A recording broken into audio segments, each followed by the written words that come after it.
Je ne sais pas si c'est indispensable, chacun fait ses choix. Moi, ça me paraît une évidence et une chose naturelle et tout à fait normale parce que on a déjà beaucoup de chance, nous, d'avoir un métier, d'avoir aussi une notoriété et une grande liberté de parole. Donc, si on ne met pas ça au service des plus démunis, des malades et singulièrement des enfants, puisque pour toutes ces causes que vous avez citées, c'est tout de même des jeunes qui sont concernés. Voilà, moi je ne me suis jamais posé la question.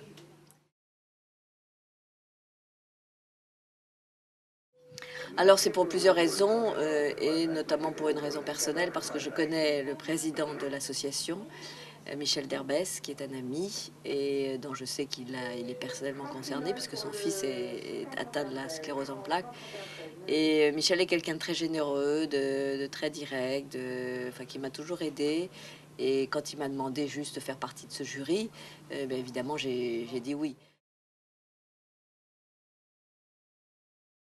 Nous parlons beaucoup de la santé publique, parce que je crois que ça intéresse vraiment nos téléspectateurs. Chaque fois qu'il y a un congrès, une réunion de médecins, une avancée scientifique, on fait le point. Nous sommes aussi vraiment associés sur TF1, en tout cas, à énormément de causes. Il y a le SIDAction, bien sûr. Il y a l'opération pièce jaune pour les enfants malades hospitalisés. Il y a donc la sclérose en plaques.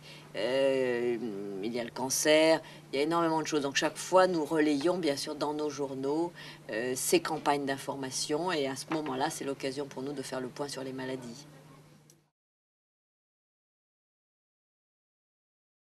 Il y a l'action des médecins qui est vraiment qui est un don de soi extraordinaire, notamment par exemple les chirurgiens cardiaques comme Alain Deloche qui est le patron de la chaîne de l'espoir, qui accueille des enfants de tous les pays, il les opère en France, il organise leur accueil.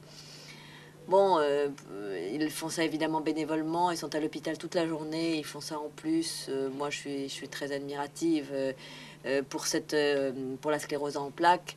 Olivier Lioncan, qui est donc le grand spécialiste, disciple du grand professeur Lhermitte, est un homme exceptionnel qui donne quand même le sourire à ses malades, qui les aide énormément, non seulement sur le plan médical, mais aussi psychologique. Donc je trouve que c'est des personnalités exceptionnelles. Voilà, j'ai beaucoup d'admiration pour eux. Alors, je ne sais pas si elle a fait des choses caritatives, mais je pense qu'elle a... Et encore une fois, c'est un médecin. J'aurais aimé rencontrer Françoise Dolto, par exemple, parce qu'elle, d'abord, elle s'est occupée d'enfants. Et puis, elle a fait faire des progrès considérables à la société.